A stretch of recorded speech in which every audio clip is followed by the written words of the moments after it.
অবশ্যই আছে। শয়তান না থাকলে চক্রান্ত করে কারা? শয়তান না থাকলে ঝামেলা বাধাই কারা? শয়তান না থাকলে একে অপরের ভিতরে ক্যাসাল বাধাই দেয় কারা? তাহলে শয়তান নেই বললে এমনি হবে?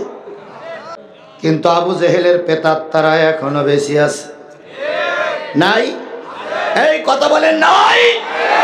আপনি যখন এই হকের পক্ষে দাওয়াত দেবেন, আবু জেহেলের রক্তে জন্মে আবু জেহেলের উত্তরসূরিরা চুপ করে বসে থাকবে না, তারা ময়দানে সোচ্চার হবেই। আবু জেহেলের গালাগালি দিলাম কি? আবু জেহেলের বংশ এখন প্রতিটা জায়গায় দুটো সাইডে জন্ম হয়ে বসে আছে। আবু জেহেলের উত্তরসূরিরা সব জায়গায় বসে আছে। যদি বলেন হুজুর ওদের মাথায় টুপি, আরে আবু জেহেলের মাথায় টুপি ছিল। যদি বলেন ওদের গায়ে পাগ, ওদের মাথায় পাগড়ি, আবু জেহেলও পাগড়ি পরতো। যদি বলেন ওদের মুখে দাড়ি, আবু জেহেলের দাড়ি ছিল নবী পর্যন্ত। দাড়ি রেখে টুপি পরে যদি ইসলামের বিরুদ্ধে কথা বলে, বুঝতে হবে ওটাই হলো আবু জেহেলের রক্তে জন্ম, নব্য যুগের আবু জেহেল। বিএনপি জামাতের আন্দোলনের মুখে দেশ স্বাধীন হয়েছে, এটা যারা অস্বীকার করবে বুঝতে হবে সেটা জারোর সন্তান। কিন্তু এটাও বুঝতে হবে বিএনপি এবং জামাত একসময় কিন্তু আন্দোলন থেকে হটে গিয়েছিল। তারা ধারণা করেছিল এই ব্যক্তির বাচ্চা না মরা পর্যন্ত দেশে আর স্বাধীনতা আসবে না। সেই সময় কিন্তু রাস্তায় নেমেছিল যুবকেরা, সেই সময় রাস্তায় নেমেছিল এই ছাত্ররা। সেই ছাত্রদেরকে বাদ দিয়ে দেশে কিছু হতে পারে না, পারে না, পারে না।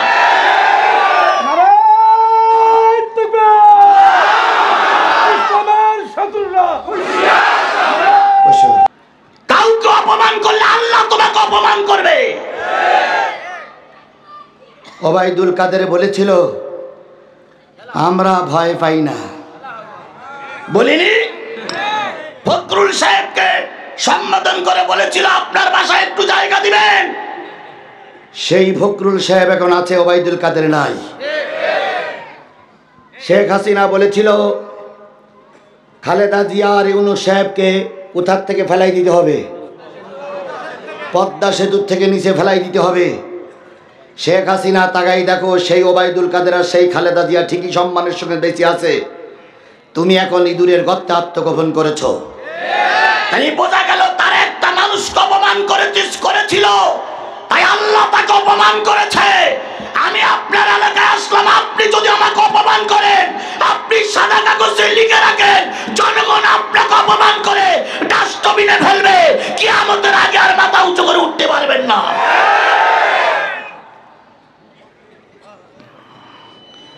জ্ঞানী ব্যক্তি সেই লোক যে অপরকে সম্মান দিতে জানে, আর মূর্খ সেই ব্যক্তি যেই ব্যক্তি ক্ষমতার দাপট দেখে অপরকে অপমান করতে পারে। এর চাইতে বড় জাহেল, বড় মূর্খ পৃথিবীতে কিচ্ছু নাই। নবীর উত্তরসূরিদের আপনি যদি অপমান করেন, সাদা কাগজে লিখে রাখেন, জনগণ আপনারা ছেড়ে দিতে পারে, আল্লাহ আপনারা ছাড়বে না। এতদিন হয়তো জনগণ আপনারা পড়াইছে ফুলের মালা, হয়তো সামনের দিনে জনগণ আপনারাই পড়াবে জুতোর মালা। শেষ রক্তবিন্দু দিয়ে হলো ময়দানে ছিলাম, ময়দানে থাকবো। 20টা মামলা খেয়েছি, 5 দিনে আয়না ঘরে ছিলাম, গোটা আন্দোলনে ময়দানে ছিলাম, আজও ময়দানে থাকবো। কোন অবস্থায় বাতিল ফেরকার কাছে, কোন মুনাফিক জালেমদের কাছে ময়দান ছেড়ে দেব না। কারা কারা রাজি আছেন? 2 হাত উঁচু করে আল্লাহরে দেখা।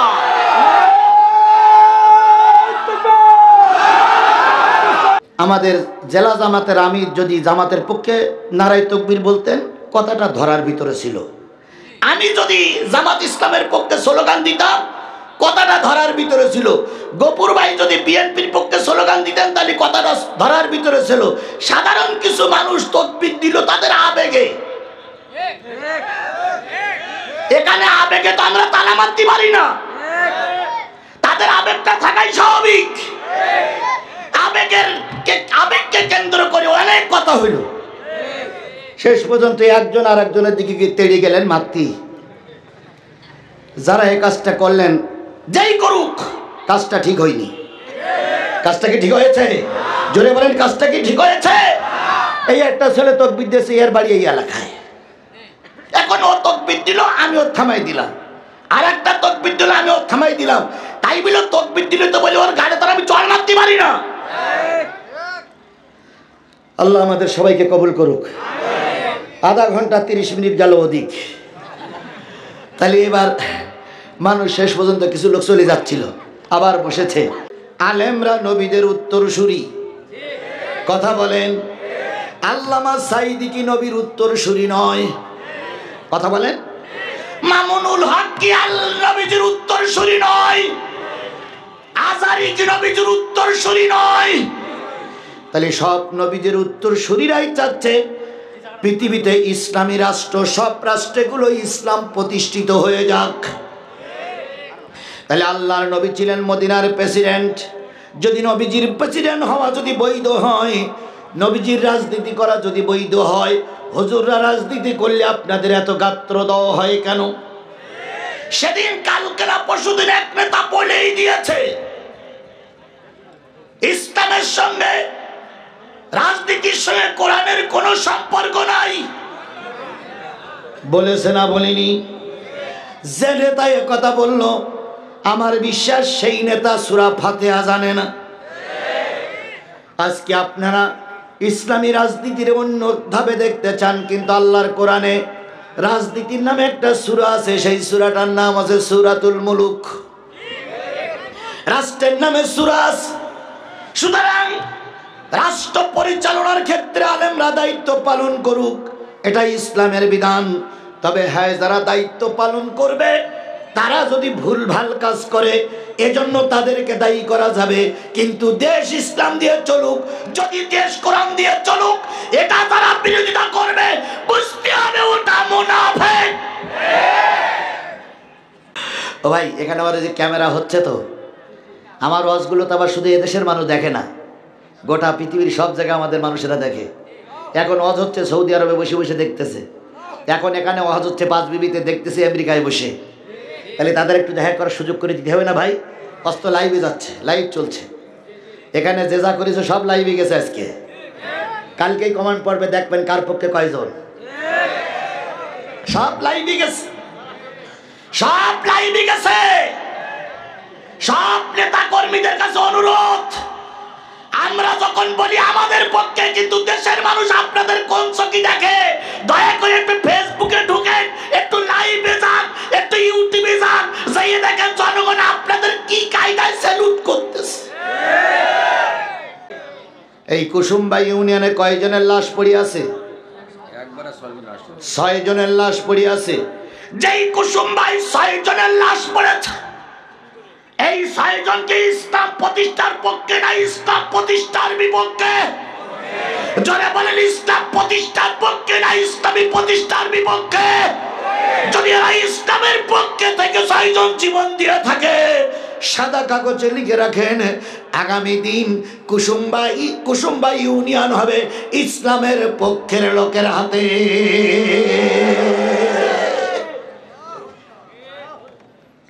যেখানে মানুষ শক্ত দেয়, সেখানে আল্লাহর রহমত নাজিল হয়। আমাদের জামাত আর বিএনপির লোকেরা যখনই ময়দানে যাচ্ছিল, গুলি খাচ্ছিল, পিছিয়ে আসতেছিল, গুলি খাচ্ছিল, পিছিয়ে আসছিল, মামলা খাচ্ছিল, পিছিয়ে আসতেছিল। এক সময় সমন্বয়করা সবাই মিলে রাস্তায় নামলো। একটা লাশ পড়লি 4টা দাঁড়ায়, 4টা পড়লি আর 4টে দাঁড়ায়। স্বৈরাচারী শেখ হাসিনা পুলিশের ডিআইজিকে ফোন করে বলতেছে, ঘটনা কি, ময়দান দখল করা যাচ্ছে না কেন? তখন পুলিশের ডিআইজি আইজি বলতেছে, ম্যাডাম, একটা মারলি 4টে দাঁড়ায়,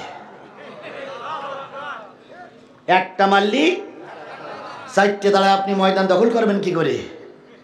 আগে বিএনপি জামাতের ময়দানে গুলি করেছি, দুরুসেটি পুলিশে ময়দান ছেড়েছে। আরে গাই, একটা মারলি 4টে দাঁড়ায়, তাহলে একটা বললি 4টে দাঁড়ায়, সেখানে আমরা পারবো কি করে? বন্দুকের গুলি সব শেষ।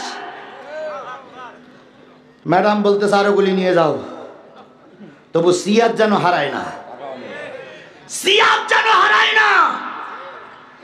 এর মধ্যে ওয়াকারুজ্জামান এসে বলতেছে, ম্যাডাম টোপলা টুপলি গোসান। তো ম্যাডাম বলতেছে কেন গুলি কি সব শেষ? তো বলতেছে না ম্যাডাম, পিঁপড়ার মতো লাইন দিয়েছে, শাহবাগ পর্যন্ত এসে দাঁড়াই গেছে। শাহবাগ থেকে এই পর্যন্ত আসতে আর 40-45 মিনিট সময় লাগতে পারে। এই 45 মিনিট যদি আপনি এখানে থাকেন তাহলে আপনার কিন্তু আলু ভর্তা করে ফেলবে। ম্যাডাম বললেন আমার বিরিয়ানি, ওদিক বিরিয়ানি রান্না করা হচ্ছে, আমার বিরিয়ানি। কয় ম্যাডাম বিরিয়ানি আর খাওয়া হইল না। 40-45 মিনিটের ভিতরেই ম্যাডাম সব কাজকর্ম সেরে পালিয়ে যেতে বাধ্য হয়েছিল। সুতরাং লাট যেখানেই পড়ে সেখানে আল্লাহ জমিন উর্বর করে দেয়। কুসুমবার ময়দানে লাশ পড়েছে, কুসুমবার যুবকেরা লিখে রাখো, আগামী দিন কুসুমবা ইউনিয়ন হবে লাশ পড়াদের পক্ষের শক্তি, কেউ বাধা দিয়ে ঠেকাতে পারবে না। আজকে আপনি আমি নেতৃত্ব দিচ্ছি, আমার পক্ষে কিছু লোক স্লোগান দিচ্ছে, জেনে নিও এখন যদি মরে যাও ওই স্লোগানকারীরা তোমার পাশে থাকবে না, তোমাকে একা একাই কবরে যাওয়া লাগবে। আজকে হলাম আমি মাহফিলের সভাপতি, কালকে যে হতেছি যাত্রা গানের সভাপতি, আজকে হচ্ছে আমি তাফসীর মাহফিলের বক্তা, কালকে যে পুতুল করতেছি। তোমার সবগুলো রেকর্ড দুনিয়ার লোকও দেখতেছে, আল্লাহও দেখতেছে। কথা বলেন, কথা বলেন, কথা বলেন। ফেরেশতা সেজো না, ফেরেশতা হও। দরবেশ সেজো না, দরবেশ হও। ওলি সেজো না, ওলি হও। এখানে কে কি করতেছে সবাই জানা আছে না নেই? এই যত কথা বলেন, জানা আছে না নেই? আমিও জানি, আমিও জানি। আমি ভারতের বক্তা নই, আমি মায়ানমার থেকে আসিনি।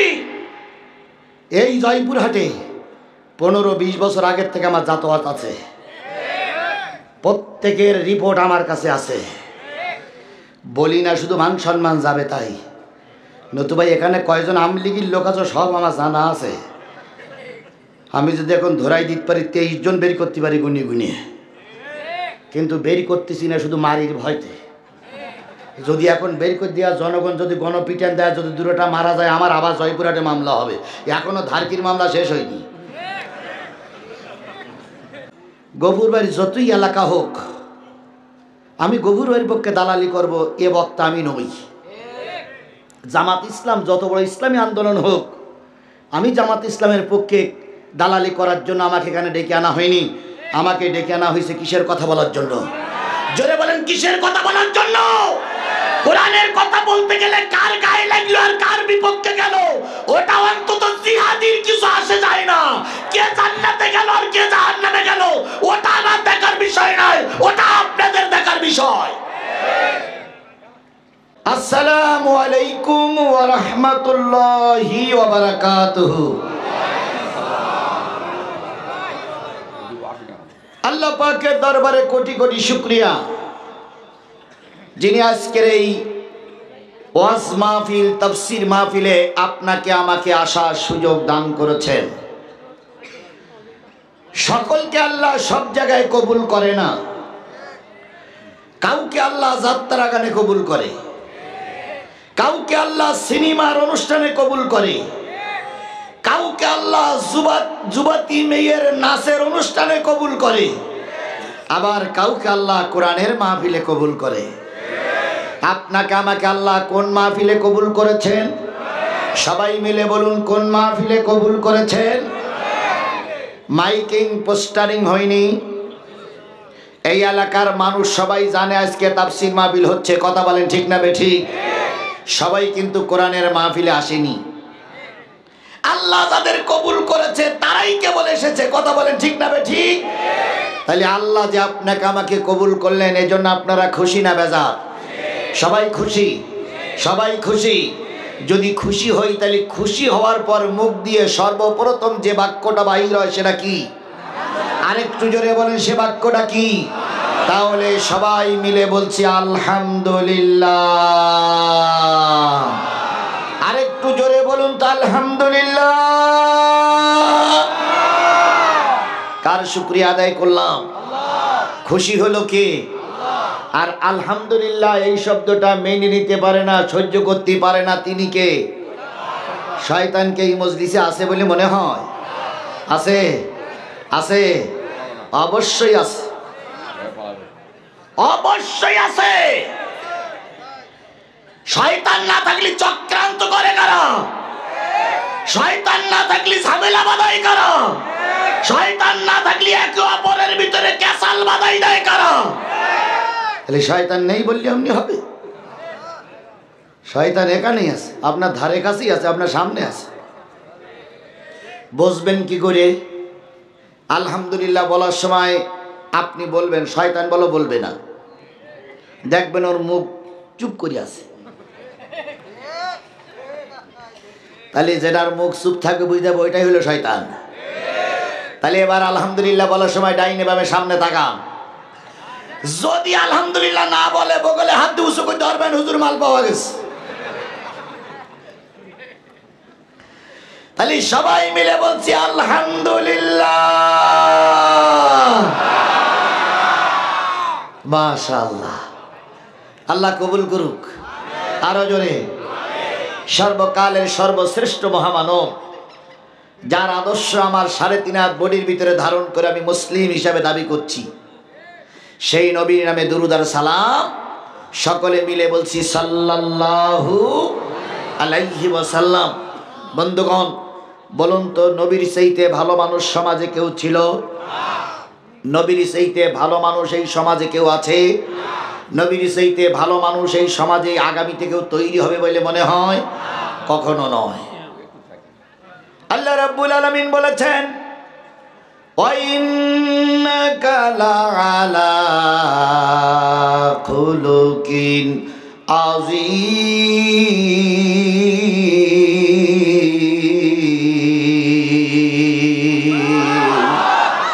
ওগো নবী, এই পৃথিবীতে যত ভালো মানুষের আবির্ভাব হোক, যত চরিত্রমান মানুষ এই পৃথিবীতে আসুক না কেন, আপনার চরিত্রের সঙ্গে কারোর চরিত্র সমান করা যাবে না।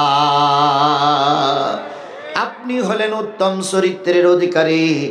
পৃথিবীতে যতই ভালো মানুষ বলে দাবি করুক না কেন, নবীর চাইতে ভালো মানুষ এই সমাজে আর কেউ হবে না।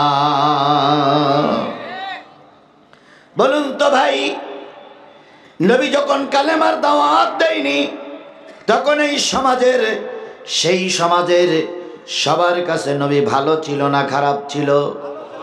আরো জোরে বলেন, ভালো ছিল না খারাপ ছিল? নাম ছিল আল আমিন, নাম ছিল সাদিক, নাম ছিল মাহবুব। যেই না কালেমার হক কথা বলতে শুরু করলেন, যারা নবীকে সাদিক বলতেন, আলামি বলতেন, তারাই নবীজির বিরুদ্ধে অবস্থান নিল। আবু জেহেল হয়তো মারা গেছে, কিন্তু আবু জেহেলের প্রেতাত্মারা এখনো বেশি আছে, নাই? এই কথা বলেন নাই?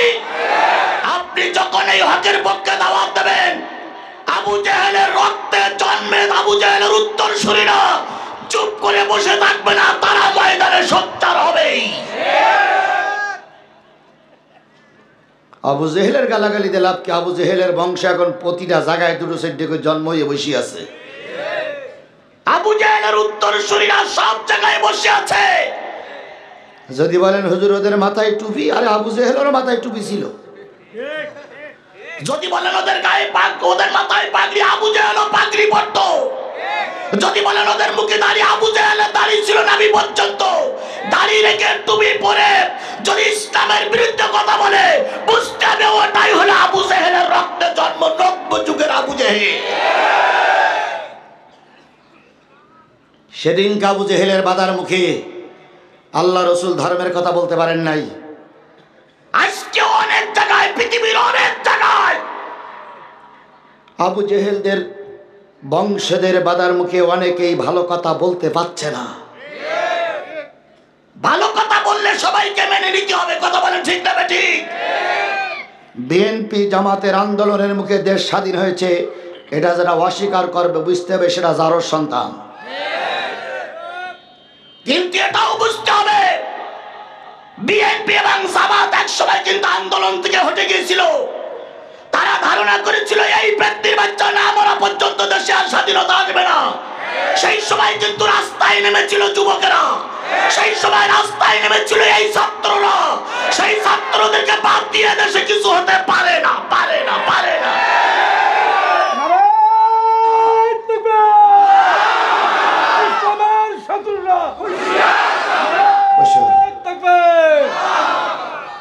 সুতরাং কথা অবশ্যই বলবো, মুখ আছে বলে কথা বললে চলবে না। মুখ আছে বলে যেচ্ছে তাই বলবো তা হতে পারে না। আমার আল্লাহ সম্মান দিয়েছে বলে আরেকজনকে অপমান করবে, এটা হতে পারে না। কাউকে অপমান করলে আল্লাহ তোমাকে অপমান করবে। ওবায়দুল কাদের বলেছিল আমরা ভয় পাই না, বলিনি? ফখরুল সাহেবকে সম্বোধন করে বলেছিল আপনার বাসায় একটু জায়গা দিবেন। সেই ফখরুল সাহেব এখন আছে, ওবায়দুল কাদের নাই।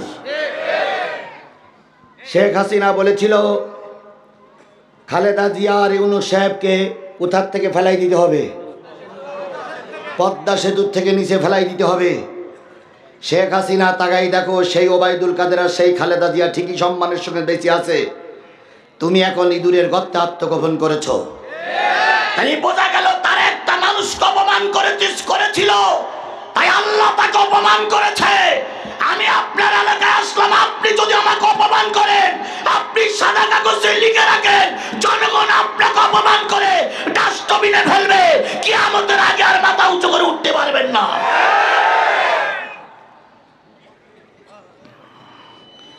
জ্ঞানী ব্যক্তি সেই লোক যে অপরকে সম্মান দিতে জানে, আর মূর্খ সেই ব্যক্তি যেই ব্যক্তি ক্ষমতার দাপট দেখে অপরকে অপমান করতে পারে।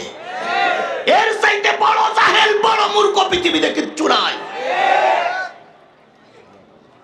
পৃথিবীর সব ক্ষমতার উৎসকে, জোরে বলেন ক্ষমতার উৎসকে। ক্ষমতার উৎস জনগণ যারা বিশ্বাস করে, এরা কুপুরি মতবাদ দিয়ে আছে, আর কুপুরি মতবাদের সঙ্গে ইসলামের কোনো সম্পর্ক থাকতে পারে না।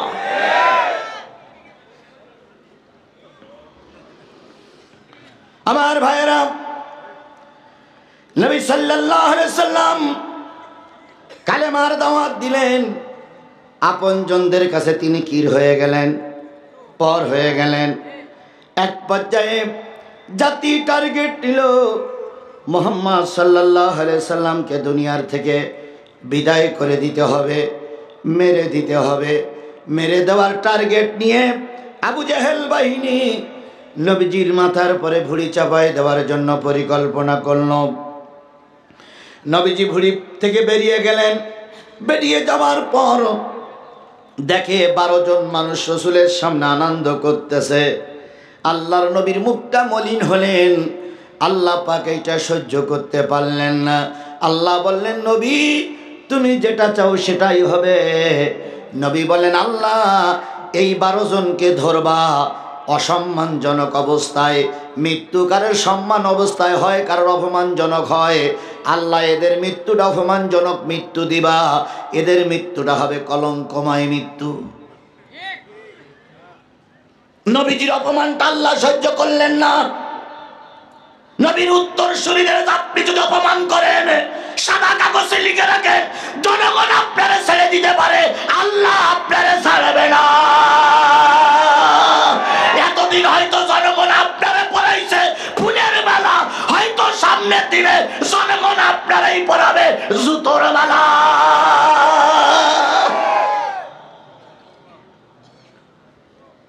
আল্লাহ নবীর দোয়া কাজে লেগেছিল না লাগেনি? আরো জোরে বলেন, কাজে লেগেছে না লাগেনি? উহুদের যুদ্ধ, বদরের যুদ্ধ হবে। বদরের যুদ্ধের আগে আল্লাহ নবী বদরের প্রান্তটা একটু পরীক্ষা করলেন। পরীক্ষার পরে বললেন, এই জায়গায় আবু জেহেলের মৃত্যু হবে, এই জায়গায় ওলীদ ইবনে মুগিরার মৃত্যু হবে। 11 জন যুবক আর আবু জেহেল 12 জনে যে নবীজির বাতার পরে ভুঁড়ি চাপাইছিলেন, নবীজি এদের জন্য চিহ্নিত করলেন। দেখা গেল বদরের যুদ্ধে সেই খুঁটির নিচে 12 জনের লাশ পড়ে আছে। তাহলে নবীর দোয়া যদি কাজে লাগে, আজকে আলেমদের দোয়া কাজে লাগবে না? অবশ্যই লাগবে, তবে আলেমের মতন আলেম হওয়া চাই। তাই যে নবী আপনার আমার জন্য কল্যাণের জন্য এসেছিলেন সেই নবীর নামে দুরূদ আর সালাম। কারোর জবান বন্ধ থাকবে না, সকলে মিলে বলছি সাল্লাল্লাহু আলাইহি ওয়াসাল্লাম। সম্মানিত ভাইরা, আমি আপনাদের সামনে সূরা সফের 2-3টা আয়াত পড়ব বলে নিয়ত করেছিলাম। সময়ের অভাবে 2টা আয়াত পড়েছি। 2টা আয়াতের পরে ভিত্তি করে কথা হবে, শপথ নিতে হবে, বায়াত গ্রহণ করতে হবে। আমরা কাপুরুষ নই। শেষ মোনাজাত পর্যন্ত ময়দানে থাকবো। শেষ রক্তবিন্দু দিয়ে হলো ময়দানে ছিলাম, ময়দানে থাকবো। 20টা মামলা খেয়েছি, 5 দিনে আয়না ঘরে ছিলাম, গোটা আন্দোলনে ময়দানে ছিলাম, আজও ময়দানে থাকবো। কোন অবস্থায় বাতিল ফেরকার কাছে, কোন মুনাফিক জালেমদের কাছে ময়দান ছেড়ে দেব না। কারা কারা রাজি আছেন 2 হাত উঁচু করে আল্লাহরে দেখা।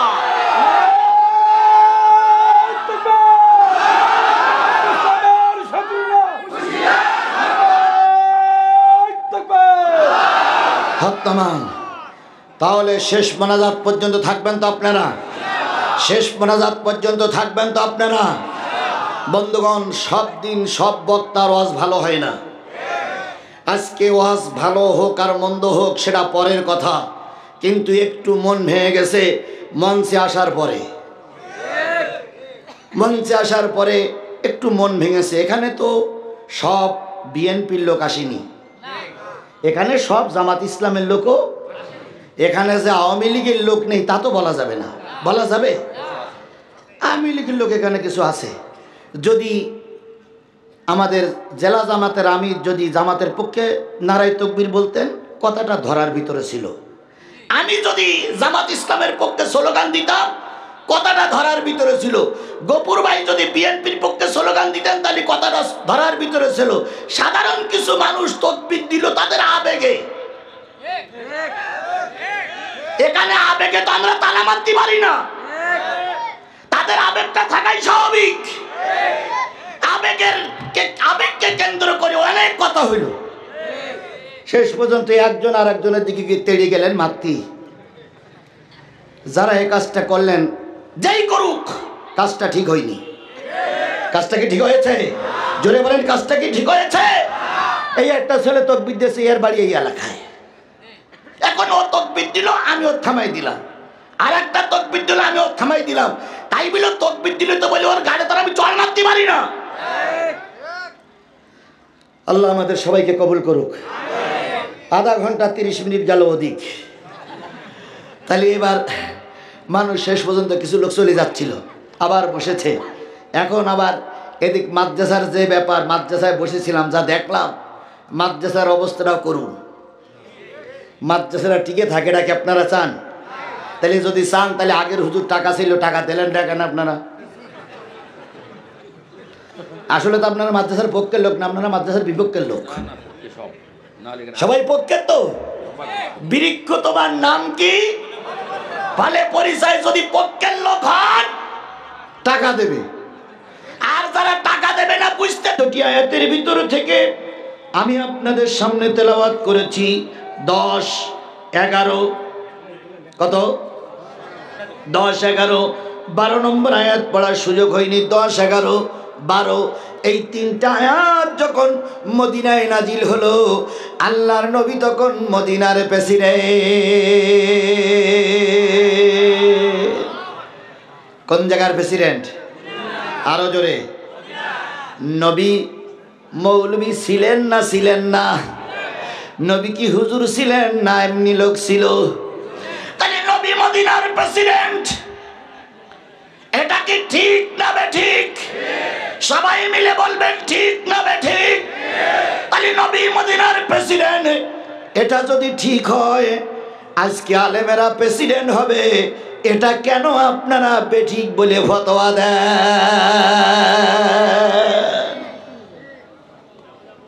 বক্তব্য হলো, আপনারা নিজেই জানেন, আমার গফুর ভাই নিজেই বলেছেন আলেমরা নবীদের উত্তরসূরি।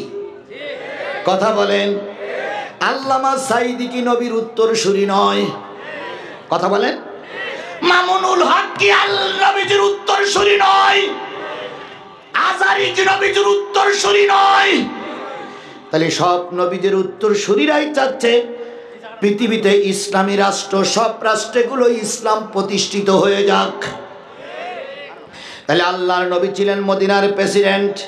যদি নবীজির প্রেসিডেন্ট হওয়া যদি বৈধ হয়, নবীজির রাজনীতি করা যদি বৈধ হয়, হুজুররা রাজনীতি করলে আপনাদের এত গাত্র দেওয়া হয় কেন? সেদিন কালকে না পরশুদিন এক নেতা বলেই দিয়েছে, ইসলামের সঙ্গে রাজনীতির সঙ্গে কোরআনের কোনো সম্পর্ক নাই। বলেছে না বলেনি? যে নেতা এ কথা বলল, আমার বিশ্বাস সেই নেতা সূরা ফাতিহা জানে না। আজকে আপনারা ইসলামী রাজনীতির অন্য ধাপে দেখতে চান, কিন্তু আল্লাহর কোরআনে রাজনীতির নামে একটা সূরা আছে, সেই সূরাটার নাম আছে সূরাতুল মুলুক। রাষ্ট্রের নামে সূরা আছে। সুতরাং রাষ্ট্র পরিচালনার ক্ষেত্রে আলেমরা দায়িত্ব পালন করুক, এটা ইসলামের বিধান।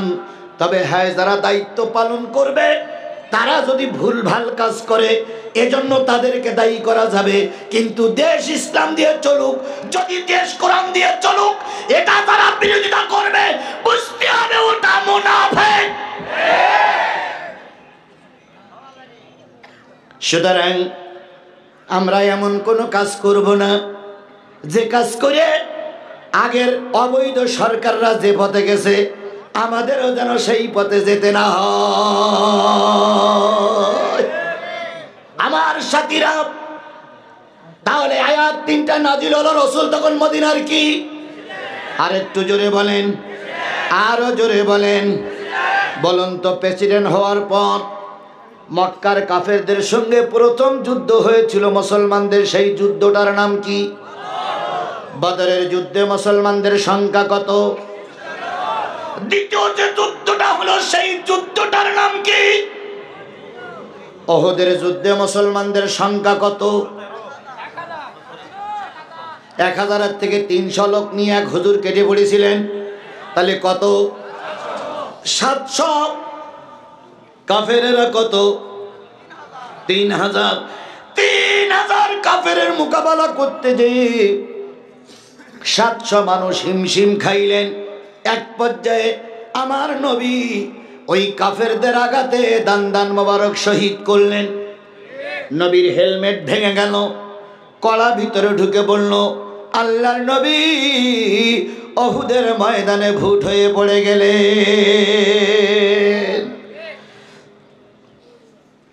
নবী যখন উহুদের ময়দানে ভূত হয়ে পড়ে গেছিলেন, তখন নবীজির মাথায় টুপি ছিল না? ছিল না? কিসের টুপি? আরো জোরে বলেন, কিসের টুপি? লোহার টুপি। নবী যখন ভূত হয়ে পড়ে গেছিলেন তখন নবীর গায়ে জামা ছিল না? ছিল না? কিসের জামা?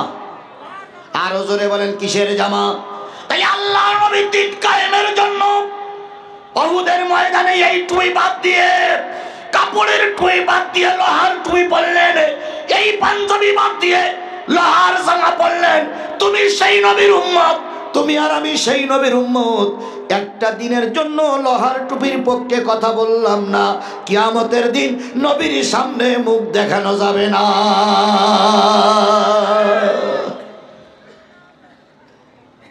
ভোটে পড়ে গেলেন নবী। মাইকওয়ালা ভাই, আর একটু সাউন্ড হবে বা দেখো দিন, একটু দেওয়া যায় কি? আমারে একেবারে মেরিও না। কোনটা? আচ্ছা হচ্ছে, আমি তো দেখাচ্ছি, আমি তো ঘুরতেছি। এই যে ইয়েস ইয়েস। ও ভাই, এখানে আবার যে ক্যামেরা হচ্ছে, তো আমার ওয়াজগুলো তো আবার শুধু এদেশের মানুষ দেখে না, গোটা পৃথিবীর সব জায়গায় আমাদের মানুষেরা দেখে। এখন ওয়াজ হচ্ছে সৌদি আরবে বসে বসে দেখতেছে, এখন এখানে ওয়াজ হচ্ছে পাঁচবিবিতে দেখতেছে আমেরিকায় বসে। তাহলে তাদের একটু দেখা করার সুযোগ করে দিতে হবে না ভাই? অস্ত লাইভে যাচ্ছে, লাইভ চলছে, এখানে যে যা করেছে সব লাইভে গেছে। আজকে কালকেই কমেন্ট পড়বে, দেখবেন কার পক্ষে কয়জন। সব লাইভে গেছে, সব লাইভে গেছে। সব নেতা কর্মীদের কাছে অনুরোধ, আমরা যখন বলি আমাদের পক্ষে, কিন্তু দেশের মানুষ আপনাদের কোন চোখে দেখে, দয়া করে একটু ফেসবুকে ঢুকেন, একটু লাইভে যান, একটু ইউটিউবে যান, যাইয়ে দেখেন জনগণ আপনাদের কি কায়দায় এরা নামালিতে হবে না। আমার ভাইরা, ও আমার ভাইরা, আল্লাহর নবী এই টুপি বাদ দিয়ে কিসের টুপি পরলেন? এই জামা বাদ দিয়ে কিসের জামা পরলেন? বাংলাদেশের মুসলমানেরা টার্গেট দিতে হবে, যদি প্রয়োজনে দিন প্রতিষ্ঠার জন্য, এই দেশের সংসদে কোরআন নিয়ে যাবার জন্য, এই দেশে ইসলাম প্রতিষ্ঠা করার জন্য যদি এই টুপি বাদ দিয়ে লোহার টুপি পরতে হয়, এই জামা বাদ দিয়ে যদি লোহার জামা পরতে হয়, তবুও লোহার টুপি লোহার জামা পরবো। তবু আজ হোক কাল হোক এদেশের মাটিতে আল্লাহর কোরআনের বিধান চালু করে ছাড়বো ইনশাআল্লাহ। আমার ভাইরা, আওয়ামী লীগের ভাই, বিএনপির ভাই, জামাতের ভাই, এখানে সব ভাইরা আছে না? আছে। এবার বলুন তো, সব ভাইরা আমরা আল্লামা সাঈদীর ভালোবাসি না বাসি না? সাঈদীকে আমার গফুর ভাইও ভালোবাসে, আমিও ভালোবাসি। যেহেতু গফুর ভাই একজন নামাজি মানুষ, নামাজি ব্যক্তির কাছে আলেমরা ভালো থাকবে, এটাই স্বাভাবিক। এখন আল্লামা সাঈদীর শেষ স্বপ্ন ছিল, 13 বছর জেল খাটলাম, রক্ত দিলাম, এরপরে শেষ স্বপ্ন হলো 50টা বছর কোরআনের দাওয়াত দিলাম, শেষ স্বপ্ন হলো বাংলার জমিনে কোরআনের রাজ কায়েম হোক। এটা ছিল সাঈদীর স্বপ্ন। তাহলে সাঈদীর স্বপ্ন যদি আমরা বাস্তবায়ন করতে চাই, আজ হোক কাল হোক, এ পিরিয়ড হোক আর আগের পিরিয়ড হোক, এদেশে কোরআনের আইন যদি চালু হয়ে যায়, আল্লামা সাঈদীর আত্মা শান্তি পাবে।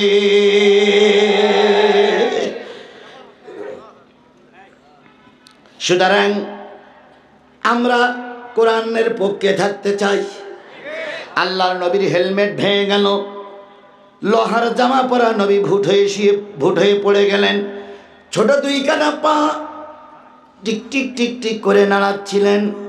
নবীজি গর্তের ভিতর থেকে ডাক দিয়ে বলতেছে, ফাতেমা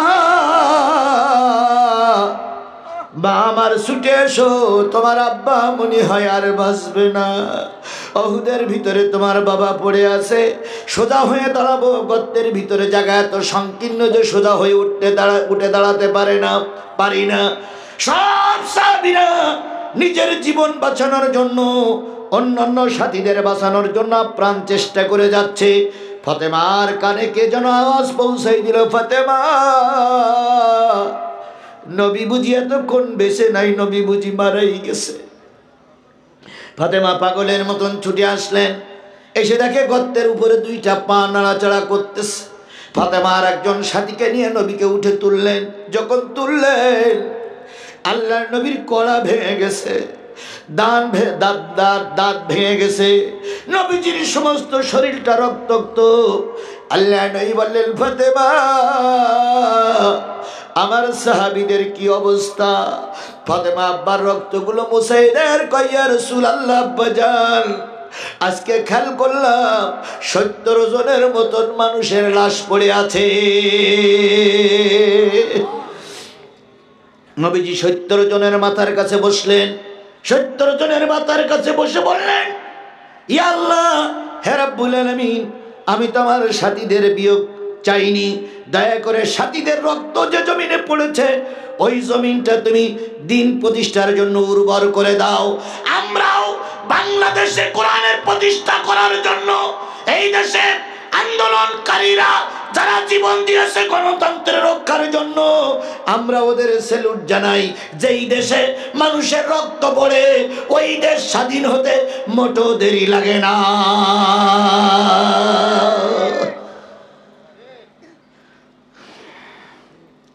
নবী সাল্লাল্লাহু আলাইহি সাল্লাম উহুদের ময়দানে কয়জনকে হারালেন? আহত হলো কয়জন? আরো 70 জন আহত হলো। এমন কোনো ঘর নাই, এমন কোনো বাড়ি নাই, এমন কোনো জায়গা নাই, এমন কোনো গ্রাম নাই যেই গ্রামে কেউ না কেউ মারা যায়নি, কারণ না কারোর লাশ পড়েনি। বিগত 15 বছর আমরা একই জিনিস দেখেছি। গোটা বাংলাদেশে এমন কোনো গ্রাম নাই, এমন কোনো ওয়ার্ড নাই যেই গ্রামে, যেই ওয়ার্ডে বিএনপি এবং জামাত শিবিরের লোকের লাশ শুয়ে না। এই কুসুমবাই ইউনিয়নে কয়জনের লাশ পড়ে আছে? 6 জনের লাশ পড়ে আছে। যেই কুসুমবাই 6 জনের লাশ পড়েছে, এই 6 জনকে ইসলাম প্রতিষ্ঠার পক্ষে না ইসলাম প্রতিষ্ঠার বিপক্ষে? জোরে বলেন, ইসলাম প্রতিষ্ঠার পক্ষে না ইসলামী প্রতিষ্ঠার বিপক্ষে? যদি এরা ইসলামের পক্ষে থেকে 6 জন জীবন দিয়ে থাকে, সাদা কাগজে লিখে রাখেন, আগামী দিন কুসুমবাই ইউনিয়ন হবে ইসলামের পক্ষের লোকের হাতে।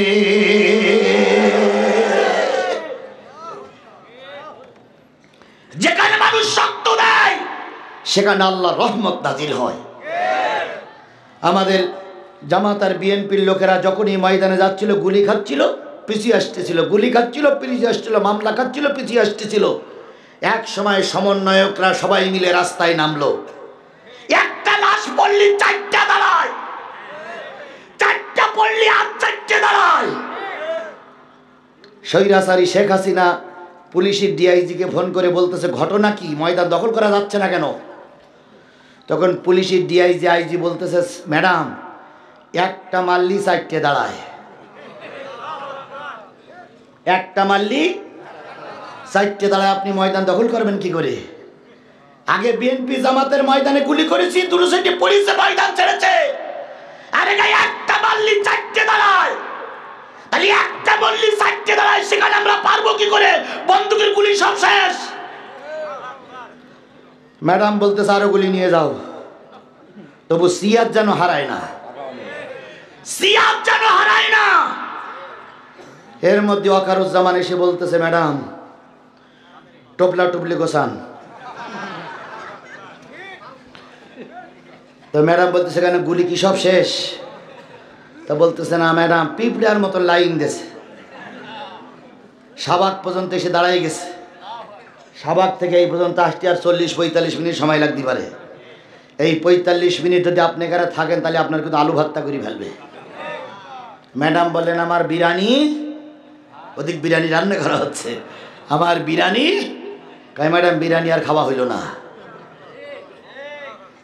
40-45 মিনিটের ভিতরেই ম্যাডাম সব কাজকর্ম সেরে পালিয়ে যেতে বাধ্য হয়েছিল। সুতরাং লাশ যেখানেই পড়ে সেখানে আল্লাহ জমিন উর্বর করে দেয়।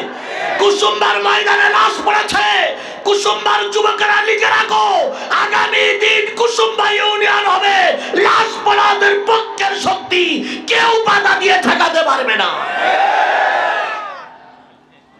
অতীতের ইতিহাস যা বলে তাই দিয়ে বলতেছি, ব্যতিক্রম করলে সেটা আল্লাহর ব্যাপার। আল্লাহ যদি আমারে জাহান নামে দেয়, গফুর ভাই ঠেকাইতে পারবে না, আর গফুর ভাই যদি জাহান নামে দেয়, আমিও ঠেকাইতে পারবো না। যার আমল নিয়ে তারে যেতে হবে, যার আমল নিয়ে তারে যেতে হবে। কথা বলেন ঠিক না ঠিক? যার কাজ তাকেই করতে হবে। আজকে আপনি আমি নেতৃত্ব দিচ্ছি, আমার পক্ষে কিছু লোক স্লোগান দিচ্ছে, জেনে নিও এখন যদি মরে যাও, ওই স্লোগানকারীরা তোমার পাশে থাকবে না, তোমাকে একা একাই কবরে যাওয়া লাগবে। আজকে হলাম আমি মাহফিলের সভাপতি, কালকে যে হতেছি যাত্রা গানের সভাপতি, আজকে হচ্ছে আমি তাফসীর মাহফিলের বক্তা, কালকে যে পুতুলরা করতেছি। তোমার সবগুলো রেকর্ড দুনিয়ার লোকও দেখতেছে, আল্লাহও দেখতেছে। কথা বলেন, কথা বলেন, কথা বলে। ফেরেশতা সেজো না, ফেরেশতা হও। দরবেশ সেজো না, দরবেশ হও। ওলি সেজো না, ওলি হও। এখানে কে কি করতেছে সবাই জানা আছে না নেই? এই যত কথা বলেন, জানা আছে না নেই? আমিও জানি, আমিও জানি। আমি ভারতের বক্তা নই, আমি মায়ানমার থেকে আসিনি। এই জয়পুরহাটে 15-20 বছর আগের থেকে আমার যাতায়াত আছে, প্রত্যেকের রিপোর্ট আমার কাছে আছে। বলি না শুধু মান সম্মান যাবে তাই, নতুবা এখানে কয়জন আমলিগির লোক আছে সব আমার জানা আছে। আমি যদি এখন ধরাই দিতে পারি 23 জন বের করতে পারি গুনি গুনি, কিন্তু বের করতেছি না শুধু মারির ভয়তে। যদি এখন বের করে দেওয়া জনগণ যদি গণপিটান দেয়, যদি দুটোটা মারা যায়, আমার আবার জয়পুরহাটে মামলা হবে। এখনো ধারকির মামলা শেষ হয়নি।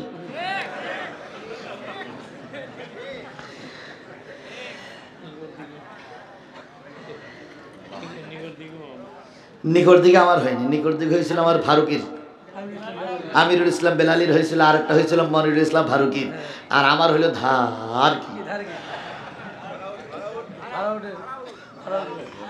আচ্ছা, চলবে চলবে চলবে চলবে। বাস 313 জন লোক হলেই ময়দান দখল আসবে। 313 জন বদরের যুদ্ধ ছিল কিনা? কাফেররা টিকে ছিল না, ময়দান ছেড়ে দিয়েছিল? 313 জন নাই এর ভিতরে? 313 জন নাই এর ভিতরে? তাহলে যার যা আছে তাই নিয়ে তৈরি থাকবা, যার যা আছে তাই নিয়ে তৈরি থাকো। হয়তো আমি হুকুম দেবার পারবো না, কিন্তু চোখ ইশারা করলি যেটা পাক পাকুন করবে ওর ধরি আলু ভর্তা করি ভাত রাখতো। আল্লাহ আমাদের ধৈর্যের সঙ্গে মোকাবেলা করার তৌফিক দান করুক। অনেক কথা বলতে চাই কিন্তু বলতে পারি না, কারণ মুখি ঠুই লাগাইনি আছে। ঠুই বোঝেন? গরু ঘাস না খাতে পারলে কি লাগায়? হ্যাঁ হ্যাঁ, গোয়াই। আর আমার ওদিকে বলে ঠুই। ঠুই মুখি লাগালে আর কিছু খাতে পারে না। আমাদের অনেক সময় মুখে ঠুই লাগানো। কেন্দ্রের থেকে বলে দেওয়া হয়েছে কোনো জায়গায় যেন জামাত বিএনপির সঙ্গে হিসিং না বাঁধে, কারণ হিসিং বাদালি বাতিলের আবার মাথা উঁচু করবে। কথা বলেন ঠিক না বে ঠিক?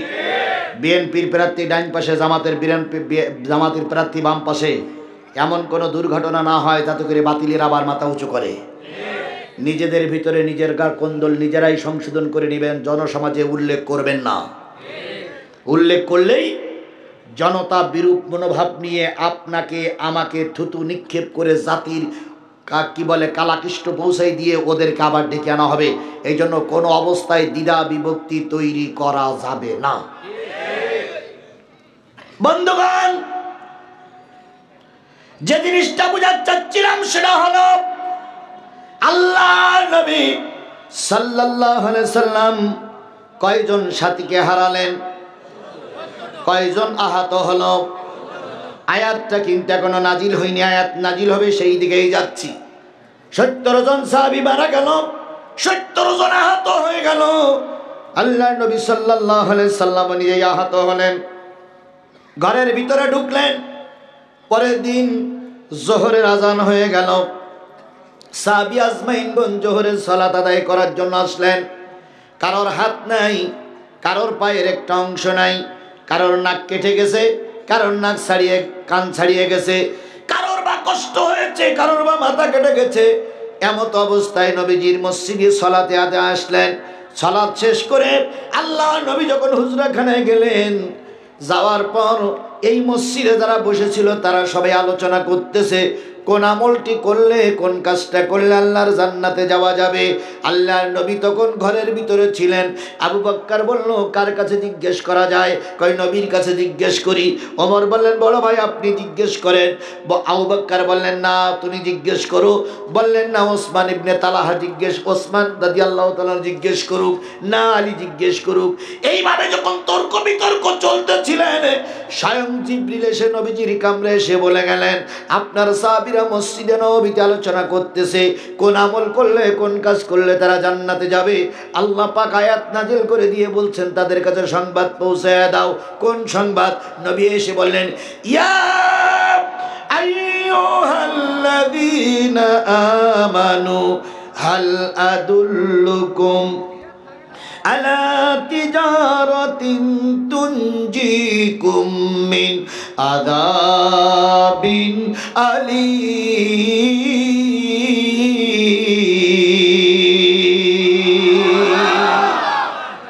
ওহে ইমানদারেরা, মদিনার মসজিদে বসে আলোচনা করতেছো, তোমরা কোথায় যাবা? জান্নাতে। যদি জান্নাতে যেতে চাও, আল্লাহ বলতেছে সর্বপ্রথম পুরাপুরি ঈমান আনো কার উপরে?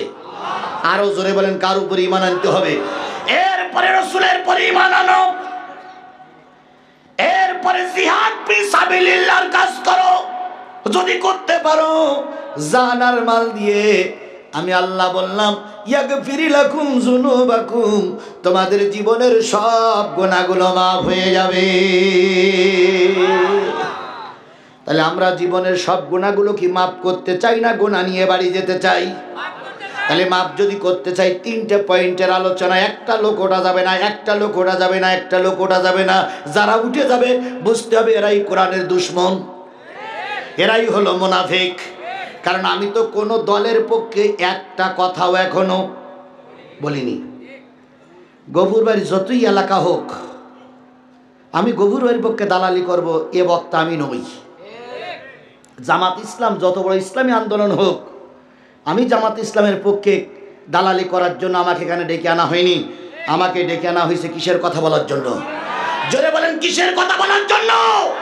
কোরআনের কথা বলতে গেলে কার গায়ে লাগলো আর কার বিপক্ষে গেল ওটা অন্তত জিহাদির কিছু আসে যায় না। কে জান্নাতে গেল আর কে জাহান্নামে গেল ওটা আমার দেখার বিষয় নয়, ওটা আপনাদের দেখার বিষয়।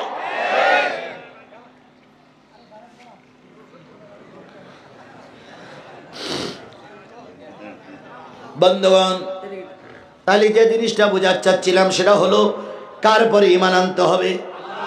এখন ঈমান আনাটা বলা সহজ, কিন্তু টিকে থাকা বড়। আরো জোরে বলেন টিকে থাকা বড়। আরো জোরে বলেন টিকে থাকা বড়।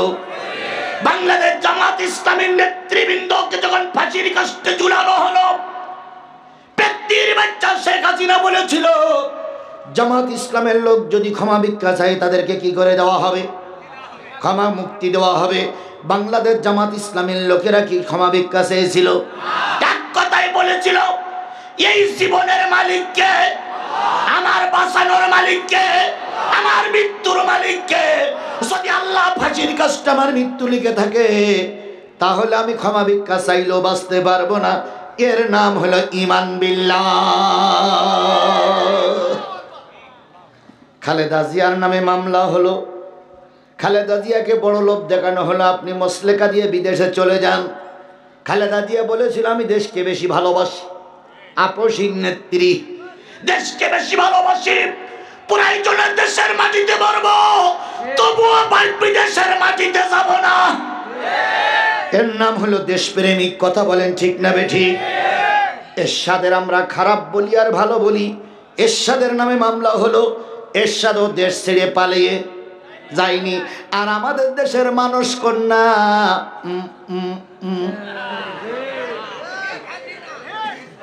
মানুষ কন্যা বারবার বলতেন আমরা পালাই না, আমরা মুক্তিযুদ্ধের পক্ষের শক্তি, আমরা পালাবো না। কোন রাজনৈতিক দলের নেতারা পালায়নি, শুধুমাত্র শেখ হাসিনাই টোপলা বেঁধে নিয়ে পালিয়ে গেছে। আবার বলতেছে আমরা সীমানার পাশে আছি, টুস করে ঢুকে পড়বো। এইসব আমরাও সীমানার পার্শ্ববর্তী পাঁচবিবি থানায় আছি। আসো আসো দেখি তুমি কোন মায়ের দুধ খেয়েছ আর আমি কোন মায়ের দুধ খেয়েছি। খেলা হবে ইনশাল্লাহ, ময়দানে খেলা হবে ইনশাল্লাহ, ময়দানে খেলা হবে। আমরা ময়দানে ছিলাম, ময়দানে আছি, ময়দানেই থাকবো। এখানে যতগুলো লোক আছে, আমার যা আইডিয়া, আমার যা ধারণা, আমি যদি এখন বলি কোরআন প্রতিষ্ঠার জন্য সবাইকে ময়দানে নামতে হবে, আমার আহ্বানে, কোরআনের আহ্বানে শতকরা 99% 99 পয়েন্ট লোক